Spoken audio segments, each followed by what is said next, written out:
What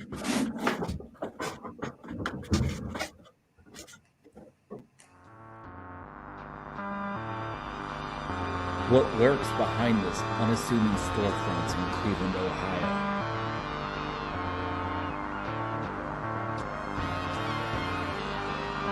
It's the Buckland Museum of Witchcraft and Magic.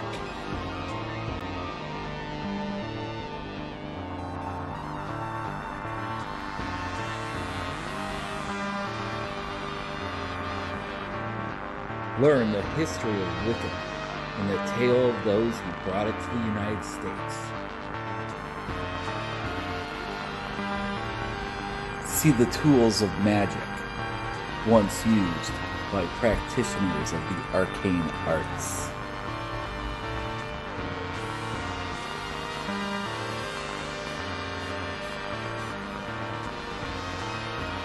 It's the Buckland Museum of Witchcraft and Magic.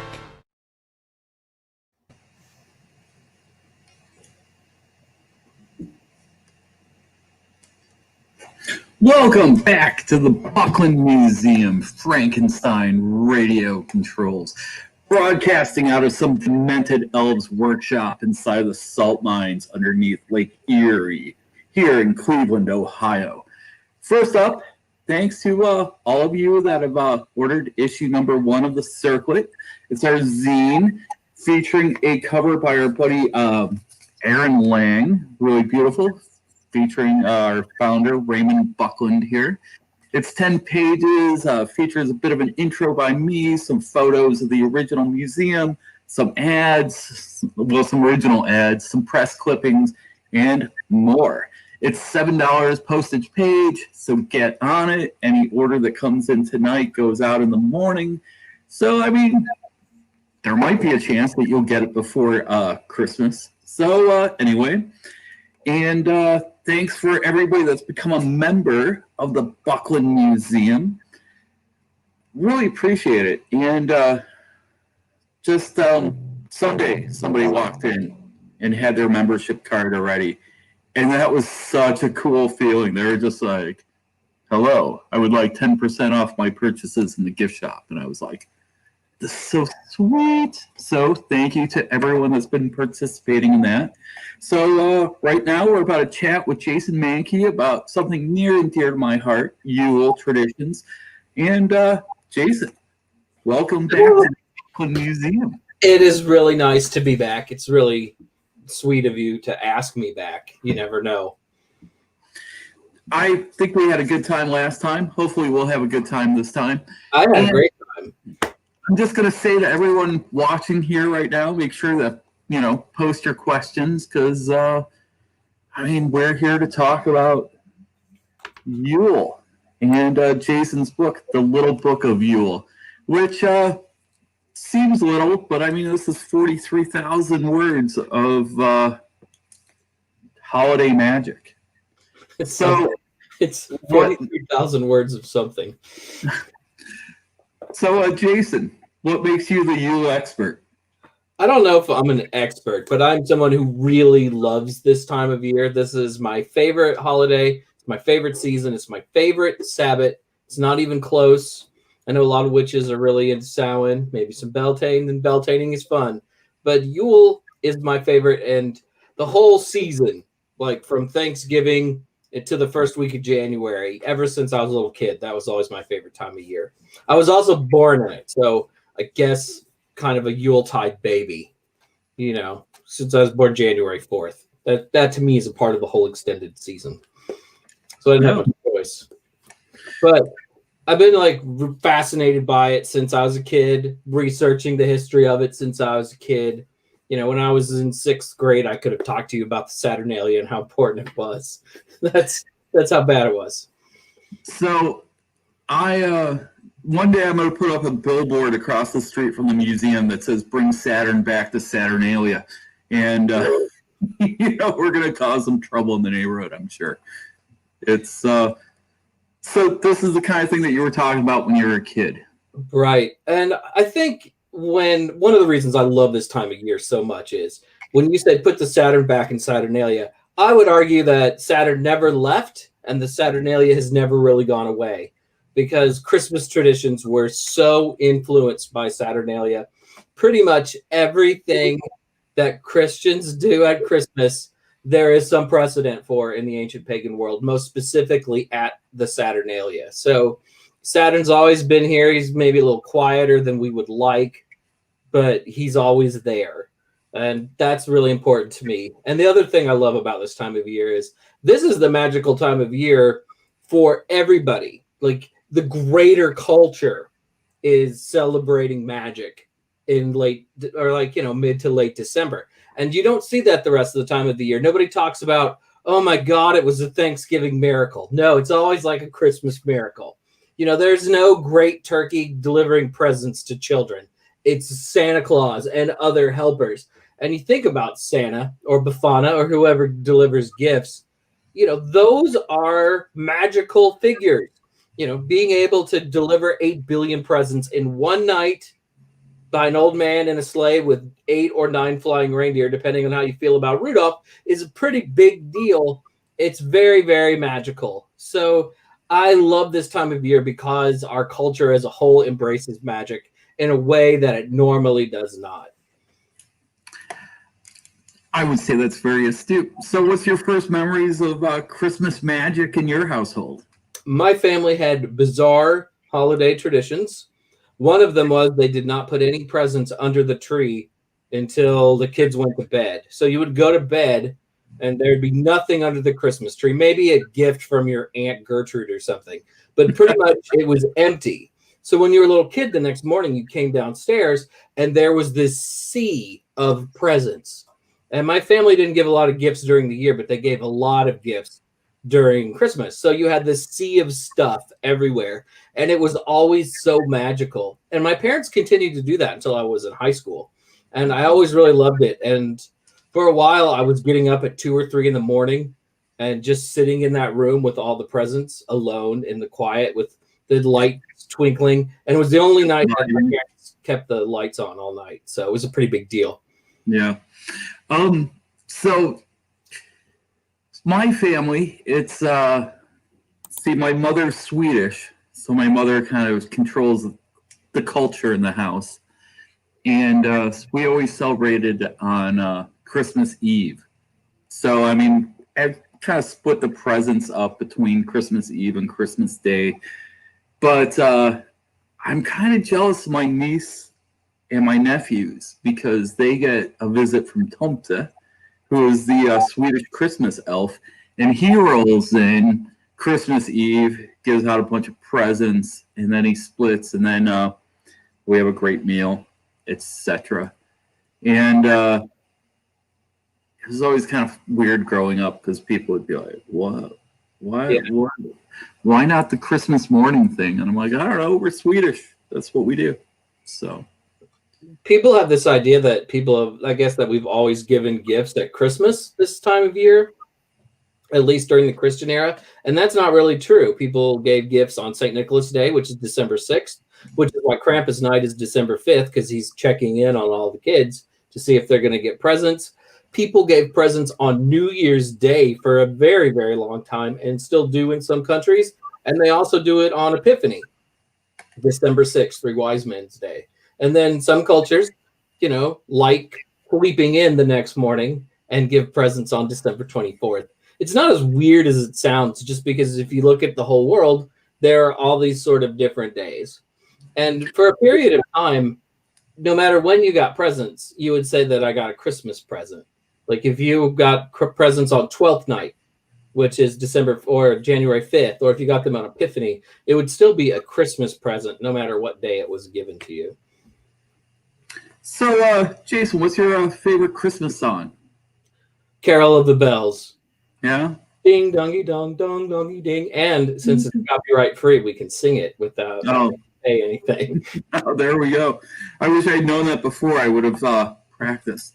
Yeah, I like that one quite a bit, actually. That's one that I pretty much hum throughout the season. So it's, yeah. Yeah. I like some of the old carols too that people don't play anymore. One of the things about writing this book was, when you're writing it, I tried to listen to Christmas music because it put me in the the frame of mind. But my wife also hated it because she'd come home in April and I would be singing Christmas carols. So I decided to go deeper into Christmas carols and play things that they were playing really during medieval times. And there's one called Kiss Me John that I really like, which was traditionally played on lute. And then some of the choral stuff, that goes back to Handel's Messiah and kind of things like that. Those are fun to listen to. And especially this year, as bleak as some of them sound, it's felt very appropriate for the season. Yeah. So everybody's always excited about Santa Claus. Krampus seems to be huge these days. Who else we got? There's somebody that I've been thinking about a lot lately, actually. But what's your favorite of the kind of like the second string Christmas characters? Krampus is certainly my favorite. I mean, there's no question. He's very goddish. I mean, Krampus is a pretty easy sell for me. He's got horns. Yeah. So what is the origins of Krampus? Any idea? Is he a depiction of the horned god, or is this all a coincidence? That's a really open question because you hear a lot of things. One of the problems with saying, well, it's obviously a pagan survival. That's the only picture in the book, too, by the way. And I was like, you have to put a Krampus picture in the book. I was very adamant that they had to do that. One of the problems with Krampus, though, is that he just doesn't show up early enough in the written record to probably be a genuine pagan survival. So that's problematic if you're looking for that. There's a couple theories. One is that figures like there was a baby Jesus gift giver in Europe for a little bit of time. And it was an idea by Martin Luther, the Protestant reformer. And he didn't like how Catholic St. Nicholas was. So he's like, what if we just had Jesus as a baby deliver the presents? Well, there's problems with a baby delivering presents because he's a fucking baby. And because of that, they needed other figures to help deliver the stuff. And it's that period of time that you see figures arise like Krampus. So Krampus could be a figure that helped baby Jesus get around. And by having him be demonic, you're making a religious point that Jesus controls demons. I know this sounds crazy, but that's awesome. It's probably really the most likely story. However, a lot of that folklore in those areas where Krampus came, which was Germanic, and he was honored as far south as Croatia, so it's kind of a big chunk of Europe. A lot of the folklore in those areas comes from pagan times, so it's not out of the realm of possibility, too, that the figure of Krampus was influenced by folklore that was still in the area that might have some sort of connection to an ancient paganism. So it's sort of an open question. I don't really know. There's like a there was like a story going around for a while that Krampus was the son of a particular goddess, Hel, and that story apparently comes from a fiction book and a video game, which is why when you see it in sources, because it was in Smithsonian Magazine, there's never a citation because there isn't a citation. Oh, aren't all these stories made up? So Mike, they are. And that's the thing. It doesn't matter how old it is. I mean, to me, the Krampus is definitely kind of like the sexy id of Yuletide, and in that sense, definitely related to the horn god. Whether or not it's a genuine ancient pagan survival doesn't really matter to me because I look at the figure, and that's the kind of energy that I associate with the figure and has been associated with the figure for 400 years. So there is a new holiday tradition that I swear is very pagan. And I actually have kind of a bit of knowledge to this. I give kind of a lecture about the history of the museum, and at some point I talk about me a little bit, and I talk about how before I did this, I was working for a company where I sold a totemic symbol of the winter solstice for a living. And I think this is one of the great. I think this really endures as a symbol of Christmas because it's got that sexiness into it that is also like brought by like Krampus and the ideas of the horned gods showing up on the holiday. So it's electric sex in the window. It's a major award. One of the things I love about this time of year is how quickly new traditions spring up, like the lamp. A Christmas Story came out in I think 1982, maybe 83, and like within 10 years, a lot of that movie was sort of established in households as a part of Christmas. When you think of the holiday season, you have to think of that movie because you'll shoot your eye out, you'll shoot your eye out. I mean, we really absorb these things into the holiday very quickly. They don't take decades to percolate. Elf on a Shelf, which is awful and I hate it, has only been around since like 2010, and it's already spun off a line of terrible cartoons and extra play sets and all kinds of terrible things. I mean, talk about the deep state, right? Yeah. You have this thing inside your house spying on you at all times. No bueno. Yeah, that's Krampus's role. And, but Krampus isn't a tattletale. He just visits you and said, were you good? It scares the crap out of you so that you're on. He takes care of business himself. Yeah. He's not going. So one of my absolute favorite holiday traditions. All right. So Jason mentioned this before. I mean, look at this guy right here versus this guy right here. Something's happened in the last 10 months. I don't know. Anyway, here I am with my niece at our Swedish Cultural Society of Santa Lucia. And I think it was on Patheos, the website that you are essentially the editor of. Is that your role? Technically the channel manager because I do not edit anyone's work. Okay. All right. But you tell people what to do, essentially? Or go, today, where is it today? I do that sometimes. It's mostly about bringing in new writers and corralling social media. That's really the most important parts. So there was a really nice article the other day that I noticed that was about the story of Santa Lucia being a early Nordic goddess of light and how she translates into things. But my favorite thing, I don't have a picture of it, is her walking around with the eyeballs in a tray. Because when I lived in Sweden, I was like 4th, 5th grade. Elizabeth, one of my classmates, she played Santa Lucia in our pageants. She had the eyeballs that we made out of ping pong balls, and she actually tripped, and the eyeballs went flying, and it was like one of my favorite Christmas memories ever since. So, yeah, Santa Lucia. So, what is so wonderful about the solstice, the winter solstice, where we have to do this kind of thing? I think if you go back far enough, I think the winter solstice is the longest continually celebrated event in humanity.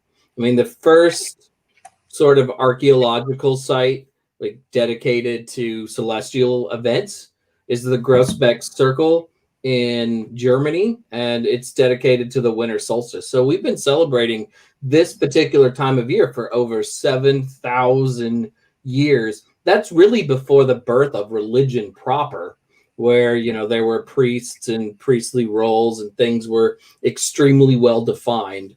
So there's something about this time of year that just calls to us. And almost every culture in Europe celebrated the winter solstice, but also cultures in North America and then South America in their own way, which it's backwards for most of us. But for whatever reason, it really resonates with people in a way that summer doesn't, start of spring and the start of autumn don't. For whatever reason, people are really connected to winter. Some of it's because it's a bleak time. If you lived in Sweden, that's a pretty rough time of year. There's no sunshine for the most part. There's not a lot of food. You could be in big trouble if things went wrong in September. So it's also kind of a scary time, and the rebirth of the sun is sort of a moment to go, things are eventually going to improve, and we're going to have days with sunlight again, and we are going to be able to grow more crops. So it was very important, as a sign of continuation, I think, to celebrate the winter solstice. So, the Cagner. Yes, it's one of my favorites. That is from Catalonia, which is a region in Spain, and they're not Spaniards. It's their own culture, and they have the Cagner, which literally means Christmas shitter. And the Cagner is a figure that's put into nativity scenes, and it's a peasant from Catalonia, and he's got like a traditional peasant's hat, and he's pulling his pants down, and he's taking a shit next to the manger. And it sounds really absurd, but it's considered bad luck not to have the figure in your nativity scene. And if you go to a mall in that region of Spain, you might see like a 2-story version of the Cagner squatting and taking a dump in the middle of the mall, like a regular Christmas decoration. And in recent years, it's become popular to portray figures as the Cagner. You can buy a lot of Trump ones, for instance, which are now discounted heavily, and you can get the Pope and other, famous people. I think there's a Queen Elizabeth taking a dump, and a lot of people have wondered why they're doing this, where this tradition comes from, and nobody's exactly sure. Like a lot of these holiday traditions, no one's exactly sure. It shows up again relatively late in the record, maybe 300 or 400 years ago. Some people think it could be some sort of ancient pagan fertility device because the agrarian cultures need poop to refertilize the soil. It also might mean something like none shall know the time or place of Jesus's rebirth. So you better be ready because it might happen while you're taking a dump. And then some people think that it was just the only gift that the peasant could find. So, anything was better than nothing for the baby Jesus. I'm of the opinion that it's probably there because it's funny. I have to agree. And, actually, I think this is kind of fascinating because in my previous life, I didn't only, I also sold moose mugs for a living. And there's a very famous line from the film Christmas Vacation about something being full. And I'm really kind of understanding the whole, what this was all about here. All right. You showed a picture of another tradition in that same area that also involves pooping, because apparently it's an area where they like poop. But you see that the big picture that you have? So that's not the Cagner there, even though it says that it is. That picture, you see that little log? That log poops too. And that's the Tio, I think. And you take that, and parents would take that log that looks like, it's got the face and stuff, anamorphic, and they put it in a part of the house, and they give it treats and milk every night. And then if your parent is super involved, they might replace that log with a bigger log decorated in the same style because the log is getting bigger. And then on Christmas Eve or Christmas Day, depending on your family tradition, they would give kids sticks that would be warmed on top of the stove or in a fire, and then the kids would come in and they would beat the log there, and then you see the blanket on its butt. Then they would lift the blanket after the log has been beaten, and there will be presents there that the log has pooped out. Sometimes also food, because that is where I want to get my Christmas treats, is from a pooping log. I am really I love the holidays. impressed by your body of research that you. I love the holidays, not just for the pooping traditions. But why? Why the log? I don't know. It's probably because it's easy to make. It's like, easy to play. It's easy. Yeah. All right. Well, if anybody has any questions about the Cagner and the log guy, please chime in because I'm kind of at a loss for words right now. So there's a whole part in your thing about Christmas parties. Now, do you remember your favorite Christmas party you ever went to? Wow, that's a Christmas party. I mean, I know my favorite New Year's Eve parties. Yeah. Favorite Christmas parties, probably something else. I think I had a Christmas party once I worked at Barnes and Noble, which is a pretty full time if you work at a place like that. And we had a big Christmas party at my house, and I made out with one of the employees there that I really liked. So that was, a pretty good party. I was really proud of that. That was probably the best. I love Yule with the Coven. That's a favorite of mine because I want it to be as Saturnalia-like as possible.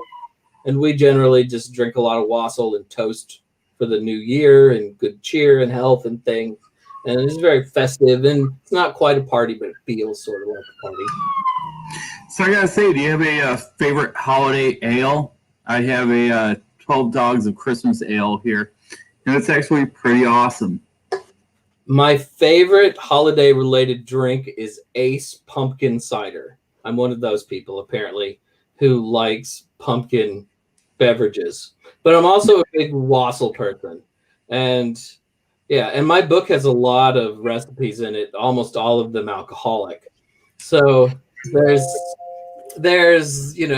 recipes for lots of different kinds of wassail.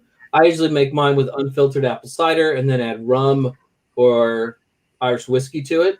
Don't want to waste good scotch on that. And so that's a favorite. And then Saturnalia wine, which is mulled wine. Some of the ingredients in that are a little strange to us today. But what did you do? So, I'm looking forward to. I was talking to my sister, or actually, Jillian was talking to my sister. Whoa. Good vibes to everyone. Little baby Yoda, whatever's going on out there. Jillian was talking to my sister, and I think we're going to try to have some of the sweetest spiced wine in my sister's garage, maybe Christmas Eve. For us, any gathering outside of the home with other people is prohibited by law. So just me and Ari for the most part for the holidays. So it's really different because to me, this is one of the most social times of year. Yeah. We usually have a bunch of different sort of holiday related parties. Yeah. It's, and this is a time to be around your friends and because, you're out in the Bay Area. It's not quite like that out there, but here in Cleveland, it's after Christmas is when winter really starts roaring. And, there's no guarantees until March, right. that you can actually go out and function in the world. So, it's next couple of weeks is going to be kind of rough because, miss my friends. Well, I remember I lived in Michigan before here, and we had pretty rough winter. Yeah, Michigan's pretty much the same, right? Yeah. It's dark and depressing, and being able to hang out with your friends and your family helps quite a bit, especially if it doesn't get above 20 degrees for a month at a time. Yeah. So, but this year, most of us are going to face that either alone or with just a few other people, and that's really going to be different. I feel very blessed that, I have a partner that I can go through this with. Feel awful for anybody that has to go through this by themselves. Yeah, my brother lived in Detroit by himself. I call him a lot more often than I used to. Yeah. Yeah. So one of our friends, Michael here, says I need a pooping Christmas log for next year. There are instructions on how to make your own in the book. So that's fantastic. It's really just a log. All I got to do is take a log and draw a face on it, and then you put a little cape on the bottom, to cover his butt. And then you put your presents there. It's pretty easy. It's I am not crafty at all. It's not too hard to make a poop log. So what's your favorite thing to do on Christmas Day? The Detroit 49ers are on TV or something, right? Is that like your thing? I think I'll watch football. There'll be basketball on. For me, my wife is on call on Christmas Day because she'd rather have solstice off. So usually she ends up going into work, which means I just kind of putter around the house by myself, talk to my dad. Christmas is quiet. Usually for us, solstice is a pretty big thing. We have 2 covens. So there's a Friday night ritual and then a Saturday night ritual. So there's a lot of things to do and gift exchanges and all that. And we're doing some of that stuff online this year, but it's not quite the same for sure. It's So do you have any idea where the word Yule came from? It's a Norse word. It means wheel is one of the thought of definitions for the word. And then by about the 10th, 11th century, because Yule was a holiday that the Norse and Germanic people celebrated, it ended up being used as a synonym for Christmas. So a lot of people use Yule and Christmas interchangeably. In the pagan world, that kind of people are like, they can't do that, but people have been doing it for 1,000 years. So it's probably a little late to stop.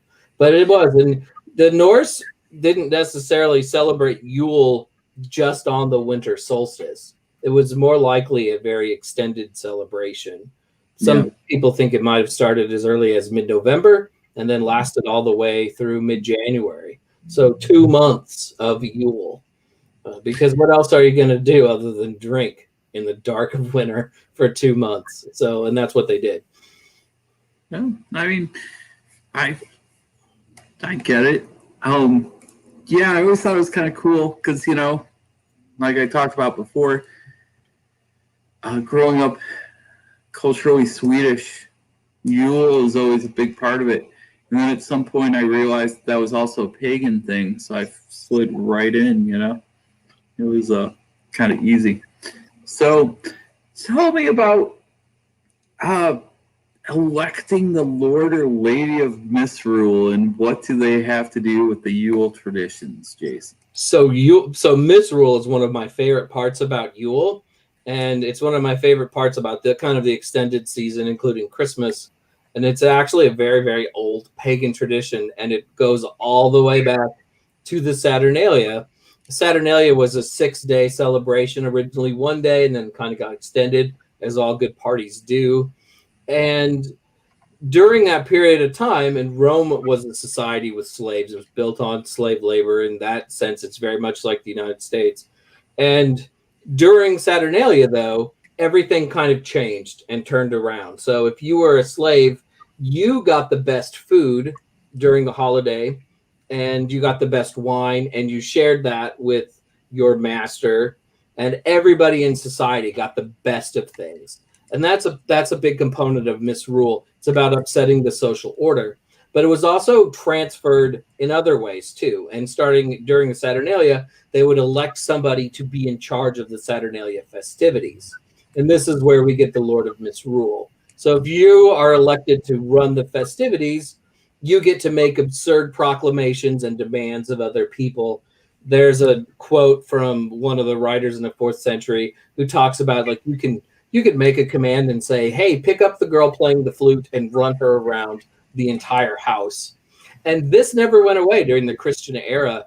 And you had lords of misrule being elected in medieval courts. And afterwards, you had people in the streets of large cities, like in London and other English cities, electing lords of misrule to be in charge of the festivities and the revels, which were really mostly happening in the streets.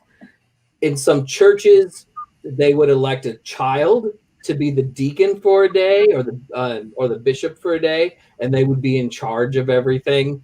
And some places they elected an individual they called the Bean King, which was like a Lord of Misrule, but instead of electing that person or appointing that person, you would eat cake, and if there was bean in it, you became the Bean King, and you got to make the orders. So in my coven, we always elect a Lord of Misrule somehow by happenstance or chance. One of my favorite ways to do it is with one of those crackers, the English crackers that pop really loud, and little toys come out of them. But there's always a crown that comes out, and whoever puts the crown on first, we usually make the Lord of Misrule, but we don't tell them that we're going to do that. So it's a really old tradition, and these ideas of subverting the social order can also be found in traditions like wassailing, which was really very similar because it was about, if you were poor, going door to door and demanding the best food and drink from your neighbors who were rich, and sort of turning things around on them and getting the best for once in your life. One writer called it a social safety valve, and it was really important for society to have this period of time where the poor got to have good things and the rich were required to serve them those things. And if the rich didn't play along, then the poor would practice vandalism. Basically, it's a lot like trick or treat, and I'm convinced that that's really where trick or treating comes from. Our traditions that we shoved into October. So Tony's chiming in here. Hi, Jason. It's Tony. Weird question. Just heard about the ogress in Iceland. Had you heard about her and her siblings? Sounded very similar to Krampus. Are you familiar with her? Yes. So there's a grill. I think her name begins with a G, Gryla, and she actually appears in the Prose Eddas. So she's a legitimate pagan figure that dates back quite a ways, and she has some children, and they're called the Yule lads. And they originally were kind of mischievous, and now they give gifts for the most part around Christmas over a several-day period in Iceland. I don't know if they're really related to the Krampus, but they're certainly related to Norse ideas about spirits and elves and spirits of place. And it's a direct pagan survival because we know that she appears in the Norse mythology. So sometimes people overstate pagan survivals. In this case, they're not overstating pagan survivals. Well, I mean, that's a place for pagan survival to continue, right? Iceland. It's kind of blocked off there. Now, is that the cat? What's up with the Icelandic cat? Yeah, what is it? The Yule cat, which is also in the Christmas Chronicles too. That's her pet, and you're supposed to have new clothes for Christmas. And if you don't have new clothes, the Yule cat will eat you, which isn't really fair. Like if you're poor, right, and your parents can't afford new clothes, and you have to worry the entire day about being eaten by a large cat. I think about my cat, Robat the cat, and Nice. I have a feeling that he would probably eat me too if I didn't have the proper gear on for the holiday. So, do you have a favorite holiday movie? I like It's a Wonderful Life, as pathetic. I tried to watch it the other day. I found it unwatchable. The first hour is pretty boring, but I really like the last 45 minutes. The idea that one life has such a huge impact on other lives, but you have to get through a lot of really depressing things before that, because George Bailey is, his dreams constantly get taken away from him. Everything that he wants to do, he never really gets to do. So it's heartbreaking in that.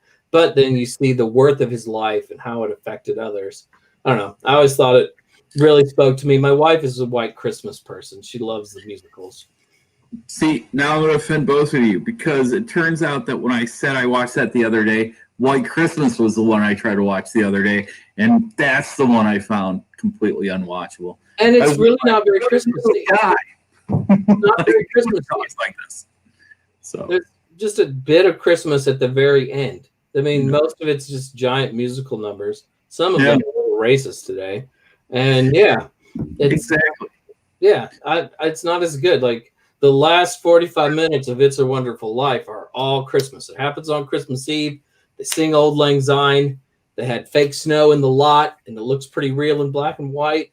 It's all Christmassy. Not so much with White Christmas. They just sing the song at the very, very end. It's a little late. It's a little late. Rudolph, though, out of everything, like holiday specials, movies, Rudolph is my all-time favorite. Even though the Santa's a bully, the elves are jerks, sexist, but it's still the best because the songs are so good.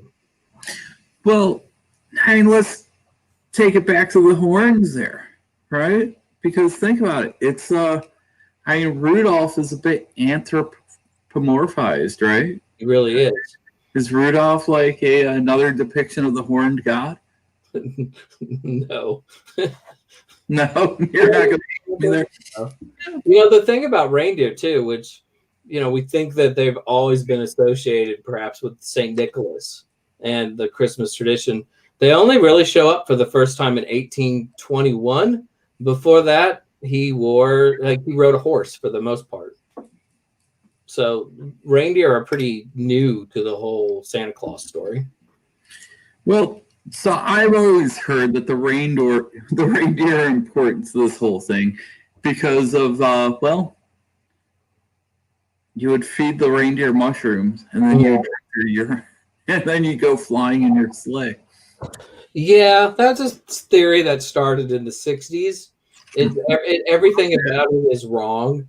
Yeah. It's a fun story, but everything about it is wrong. I mean, Santa's red with white dots everywhere. All right, fine. Yeah, it's one of my least favorite Christmas myths because it's just not true. It's fun, as I say, it's fun. There was a book that came out probably 20 years ago now called When Santa Was a Shaman. That was a Llewellyn book that really helped perpetuate that myth. But there's really no historical evidence for any of it. Now, isn't there a wonderful song when Christmas started pagan too? I don't know. Santa's pagan too, or something like that. Yeah. Cara played it in the shop the other day, and I was just like, that was pretty awesome here. He is part pagan. I mean, there's no question about that. Santa's very part pagan. I will argue until I'm blue in the ears that there's a large chunk of sort of Odin mythology that was attached to the story of St. Nicholas as a Yuletide gift giver. I mean, St. Nicholas didn't ride a flying magical horse. Odin rode a flying magical horse. And there's a long, long history of Odin, even after Christianization, still being a part of a lot of Northern European countries and cultures. He kind of lingered on as a folk figure, and he didn't just go away like when Christians took over. He still lingered, and his myth still lingered, and his stories still lingered, and so did his presence. And it doesn't make any sense for St. Nicholas to have all of these magical attributes. And I think they came from Odin. A lot of scholars are very dismissive of the influence of Odin on Santa Claus.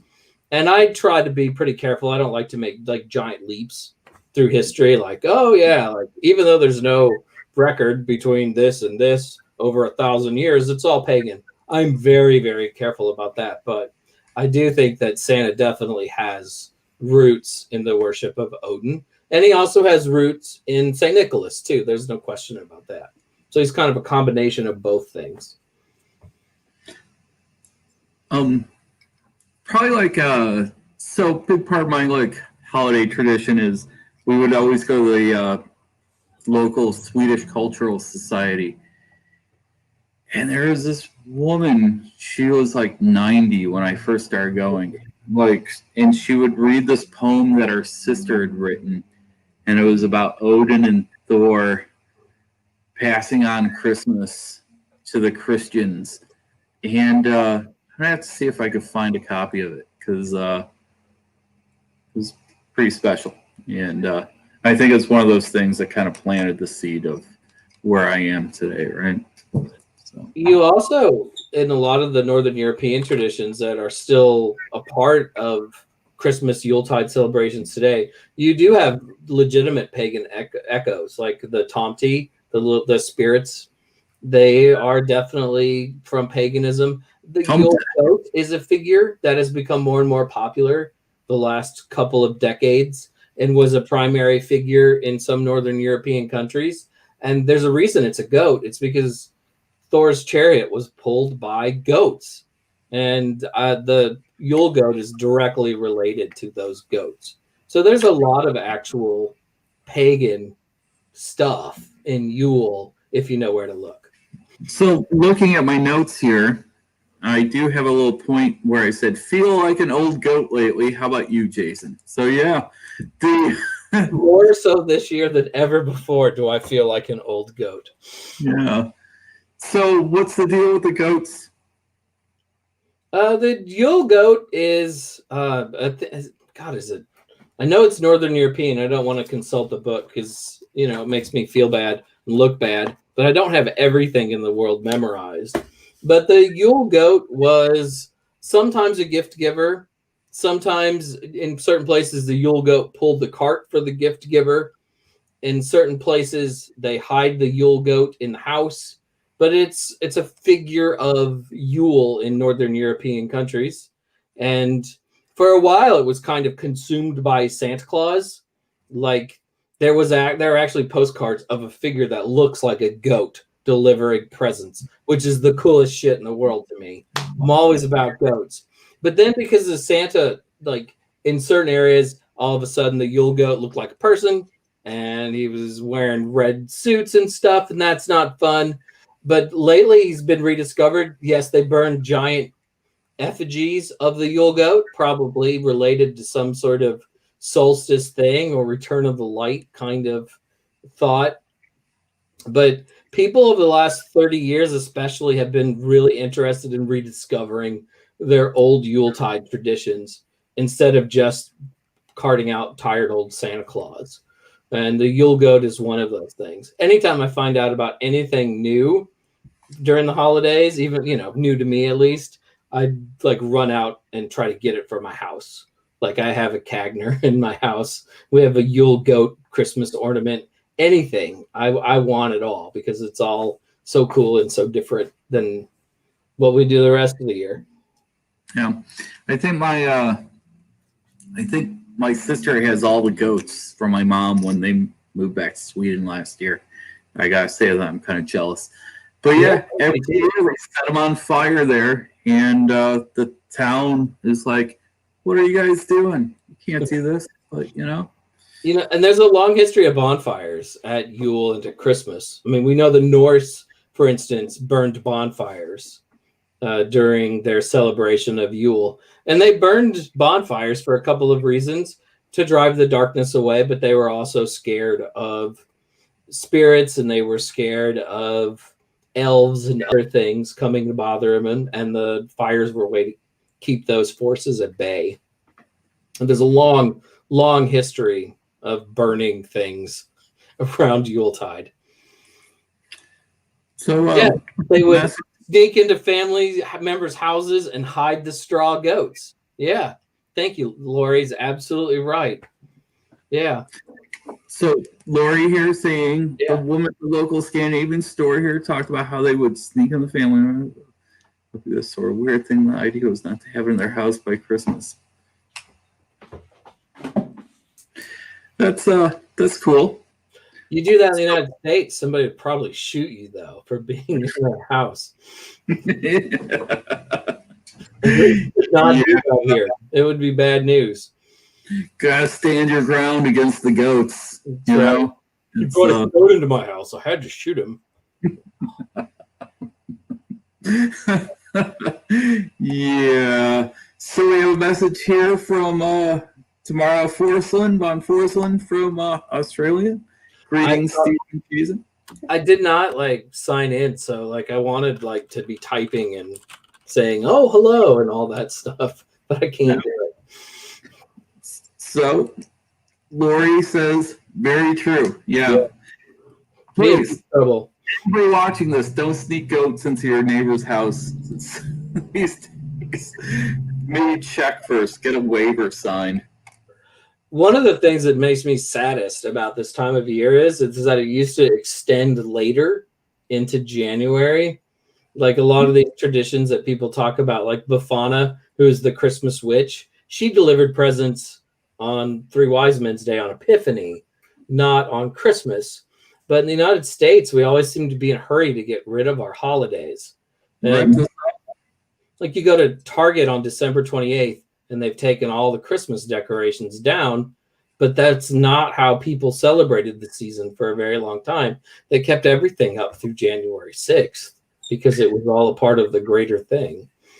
So I've always wondered about this, all right? Because when we're looking at the wheel of the year and it turns, right? You would think that when it hits the time, that's when the explosion of excitement would happen. But it seems like leading up to it, that's where the excitement is. And then on the day, that's it. You know, like you have Samhain coming up, right? Right. And that's the time when, you know, it gets closest to the veil, you know, like the veil lifts.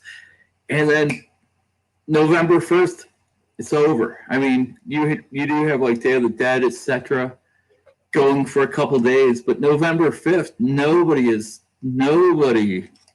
enjoying that sort of stuff.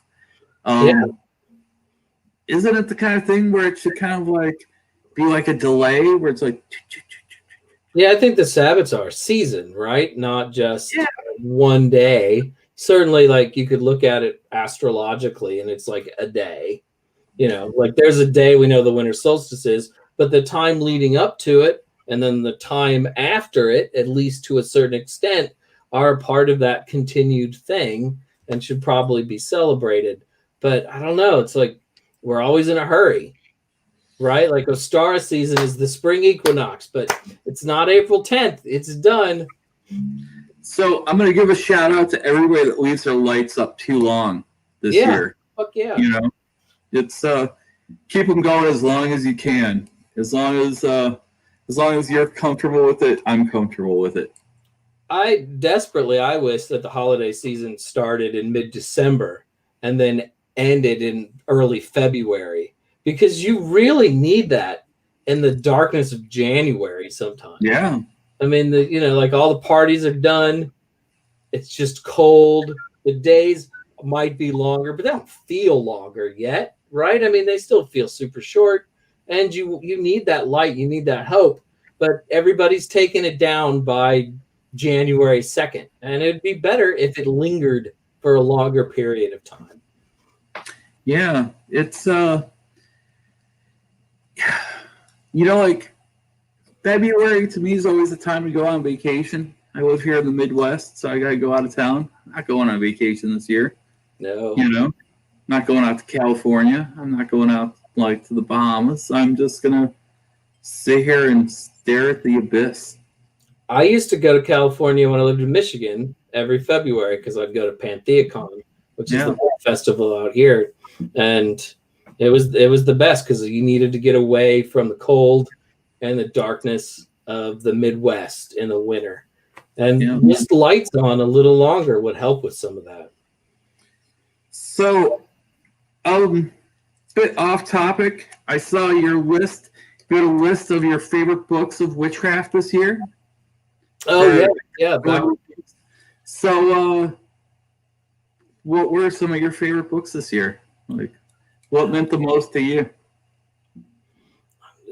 Meant the most is always kind of a strong word. I don't know. There was not anything that like I fell like completely in love with that changed my life, but there were a lot of really good books that came out this year. Everything that Lilith Dorsey put out this year was amazing and important and worth reading. She's crushing it. I feel like I have to like look up like what I suggested people read, so I'm going to look it up just because I can't remember all the titles. When I wrote that, I had like when I wrote that book, when I wrote that post, I had like everything in front of me, and I was just like going through it. I will say sometimes as a writer of pagan books, sometimes you get tired of reading pagan stuff. So I probably am not a good like barometer of what is actually been released in a given year, because there's a lot of times where I just don't want to read witchcraft or pagan stuff anymore after working on it all day. So that kind of becomes problematic. But gosh, well, I'm trying to think of the title. Like there were a couple that were just really important. I want to make sure I get the title right of these books. Yeah, I'm a terrible guest right now. I'm really sorry. There it is. My favorite witchcraft books. So there was Outside the Charm Circle was one of the ones I really liked. Misha Magdalene is one of my favorite writers, and it's an exploration of gender in today's pagan world. And I just think it's really important and worth reading, especially if you're a pagan leader. I think it's really important. One of my other favorites, which is not really a pagan book, and it was written by a skeptic. It's called A Scheme of Heaven, and it's a book about the history of astrology. And I am not an astrology person. I'm not really a believer in astrology. And this book, even though it was written by a fellow skeptic, made me want to learn more about astrology and actually made me less of a skeptic. So it probably had the wrong impact. I think the most important book of the year might be the book Magic, A History from Alchemy to Witchcraft, which is a history of magical practice amongst human beings. And it's an academic book, but the author thinks that magic is an essential component of being a well-rounded human. And he thinks that there's kind of like a trinity of science, religion, and magic. And it's important to have a little bit of all three in your life. And it's really great to read someone who is scholarly, not dismiss magic, and to talk about it and how important it has been for 40,000 years to human beings. So that was a really, really great book and a really important book, I think. It's probably the one that, as I said, I think it's the most important of everything that I read this year. For fun, I liked a book of candle magic by Madame Pamita, which is the best candle magic book I've ever read. A lot of what I end up reading, I read because people want me to blurb their books. Right. Which isn't like kind of fair, because sometimes they come out like, and I forget that they came out and I read them a year ago, but her book just came out and it's so thorough on candle magic. I've never encountered any book so thorough talking about just one type of magic and how to do it. But So, really highly recommend that one. I have to say on your list, I think the absolute book that I wish that I had when I was a kid would be Llewellyn's Complete Book of Ceremonial Magic. If I had that book when I was like 17 years old, I think I probably would have shaved 10 years off of like everything right there. That would have been very helpful. A little less dense than book 4. Also on your list, of course, is Orisha's Goddesses and Voodoo Queen, which I think might be tied with Psychic Witch as my number one sellers this year. Yeah. I mean, these two books have like done so well, and I love so much about it is like these books have really inspired my guests and they devour these books, and then they come in and they're like, what else you got? What's next? Which I'm always just like, all right, well, where we go. I love Matt Oren, who wrote Psychic Witch.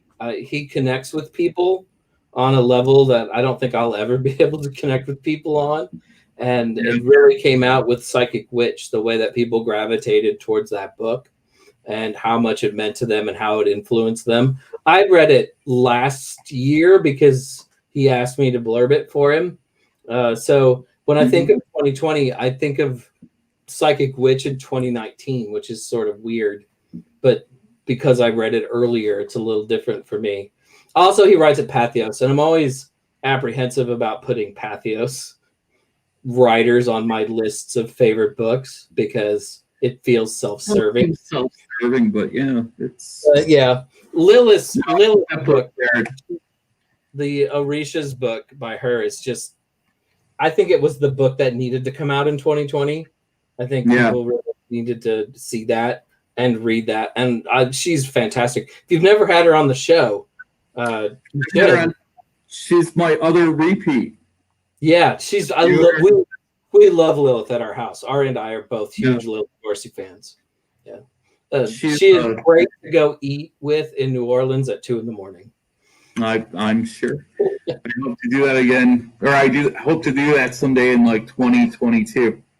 So yeah, hopefully. But we live in this great era of pagan publishing, though, and I don't think people really appreciate it as much as maybe we should. Like all of the 200, 300 level books that we wish that we could have read 20 years ago, they're actually being written now, and they're coming out through Weiser and Llewellyn, whose publishing standards are much higher than they were in the 1990s.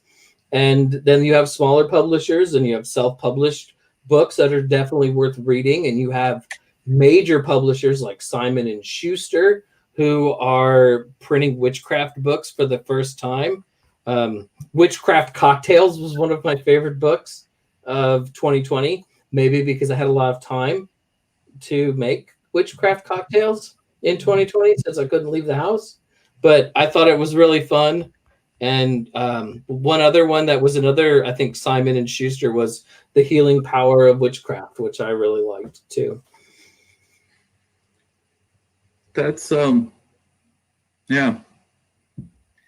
I'm not familiar with either of them, but that's great to see big publishing companies going back into the game there. You know.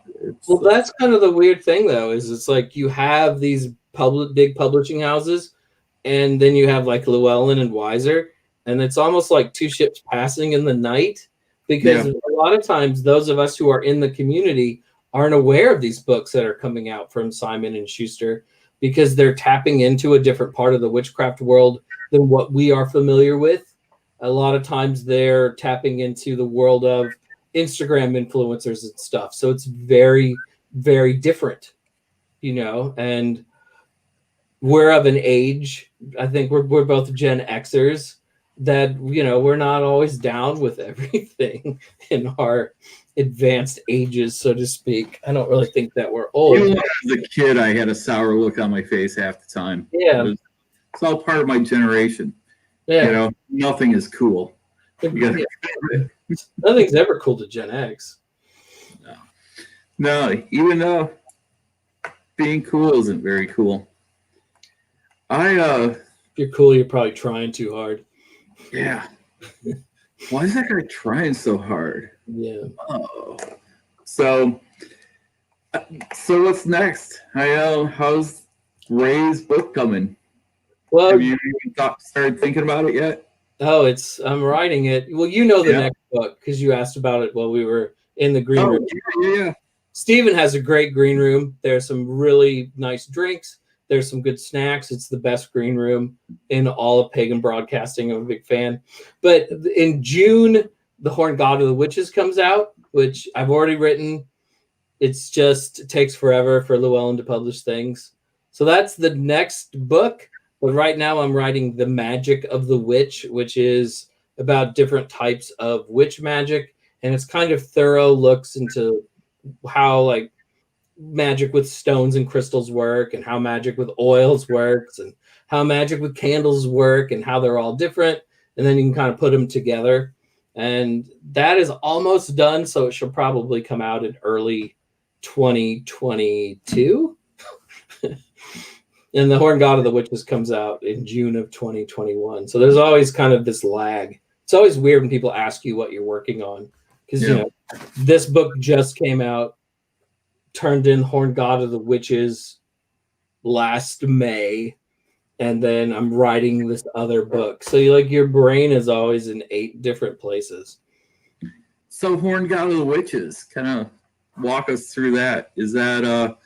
Are we going back to cave paintings and just going from there? We are starting with cave paintings because they're my favorite. I don't think a book like this has ever been written before. So I'm excited and scared to death of it at the same time. So it looks at specific horn gods like Pan and Kronos. It looks like it looks at ancient horn usage and phallus usage amongst people, early cave art that shows horned figures. So there's that going on. Deep looks into Pan and Kronos, and then it looks at sort of the modern coming of age of the horn god and sort of the factors that influenced how we talk about the horn god in 2020. Things like 19th century English romantic and Victorian poetry, Fraser's Golden Bough, and then in the 20th century specifically, Margaret Murray's ideas about the horn god and the horn god being the devil. A lot of times we're scared to talk about the devil and the horn god. This book kind of dives into some of that and how ideas about the devil influence the horn god. And then there's a couple of looks at the history of the horn god in Wicca and the history of the horn god in traditional witchcraft. And then there are rituals and activities having to do with the horn god also throughout the book. So it's really different. It's not scholarly, but there's like 300 footnotes in it. There's a lot going on. If you want to blurb it, Stephen, I'll send you an early copy.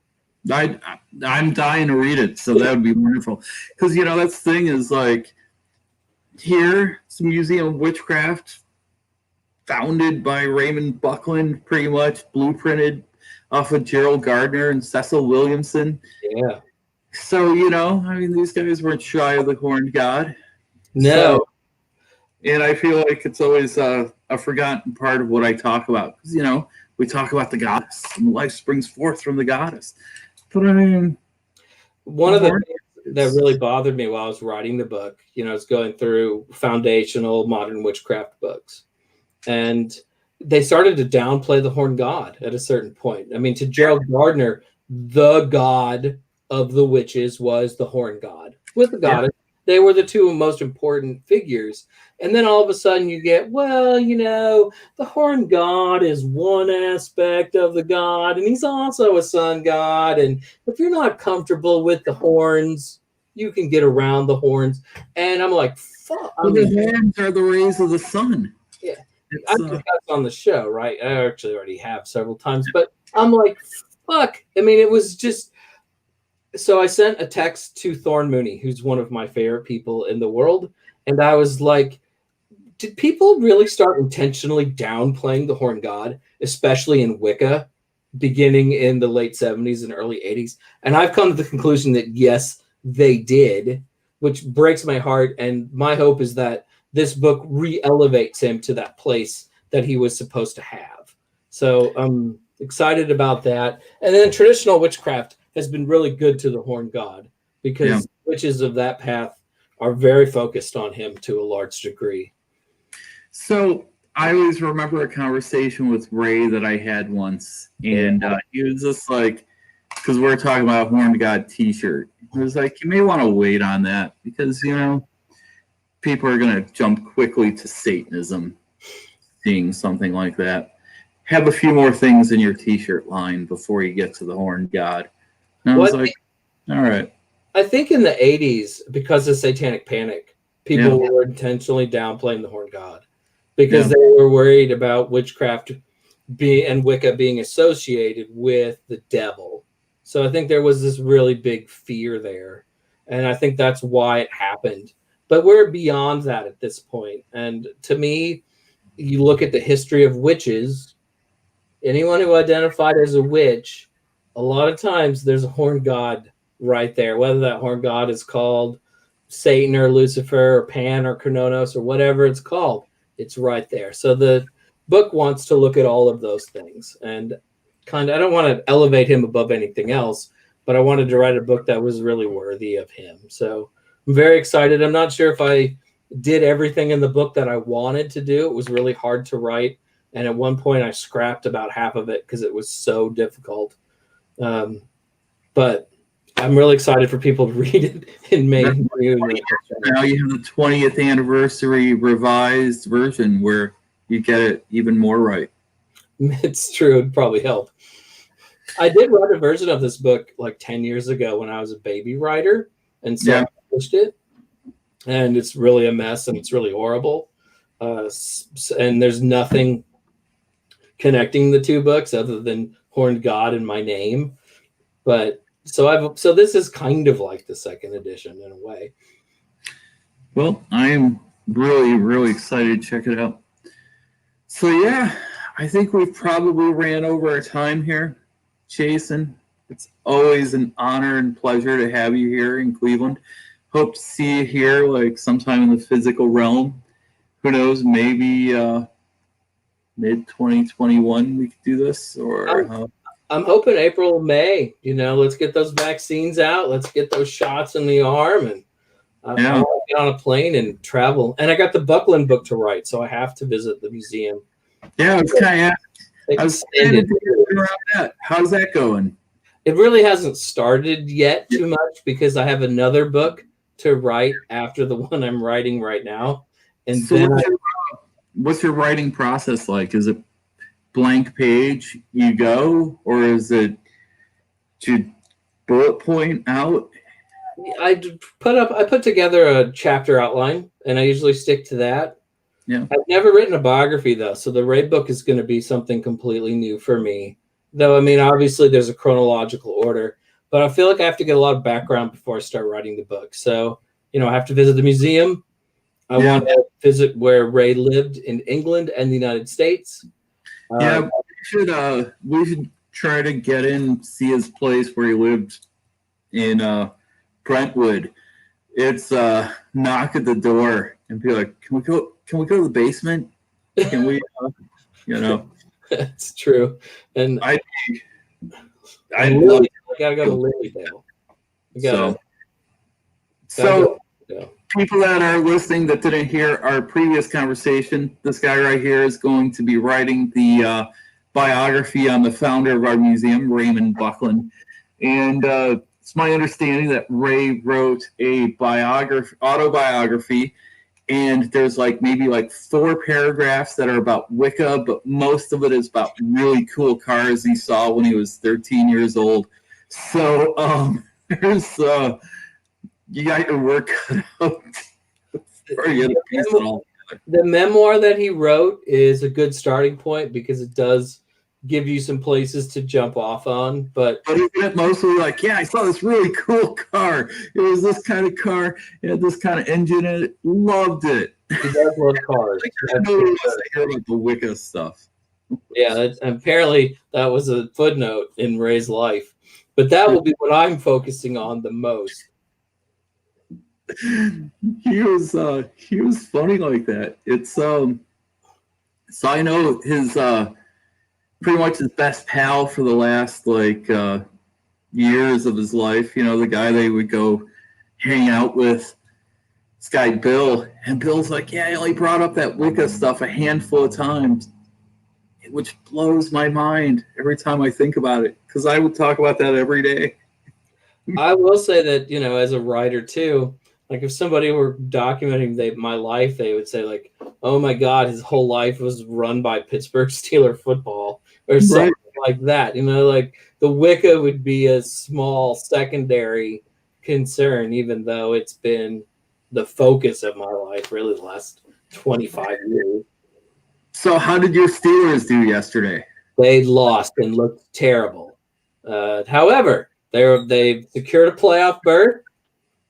And if the Browns lose tonight and the Steelers win one more game, we win the division. But I'm not banking on that, so I don't know. I don't really know anything about Browns football. They're doing well this year. They're doing very well. That's what people tell me. I don't understand it. I look at that stuff and I get confused. I'm like, why are they fighting each other? Why don't they just chill? But people have told me that the Browns are doing well. Browns doing well is good for me as a tourist destination here in Cleveland, I guess. I'm gonna visit in October, and then we're gonna go to a game together. We'll have some drinks first to make it easier, but we'll do that. That'll be fun. Yeah, that sounds perfect. So, Lori Sherman says something that I think is really such a true part of all this.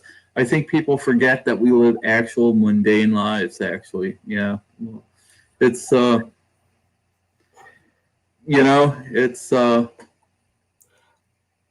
Yeah. I had someone unfollow me on Facebook once. They sent me a message. Jason, I thought that your Facebook page would be full of witchcrafted magic. All that you do is complain about football. And I've tried to be more cognizant about that as I've gotten older, but it was certainly true, because you do get your mundane life there. My Twitter feed is sometimes full of comments about WrestleMania. So, I mean, it's you can't be a witch 24/7. Sometimes you turn it off. Yeah.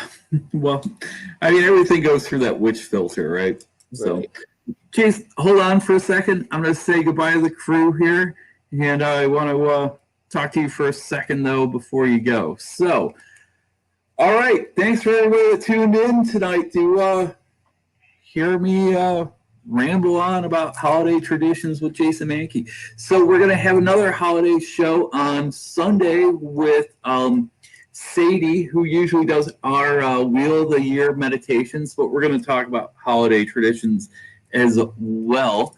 So keep your keep your eyes tuned on our YouTube and our Facebook page for that sort of thing. Just want to remind everyone, I've noticed a bunch of orders came in while we were chatting for our debut zine, The Circlet, available at bucklandmuseum.org. This was really fun to produce. It's there's a couple things in here that I'm like really proud to be able to share with everyone.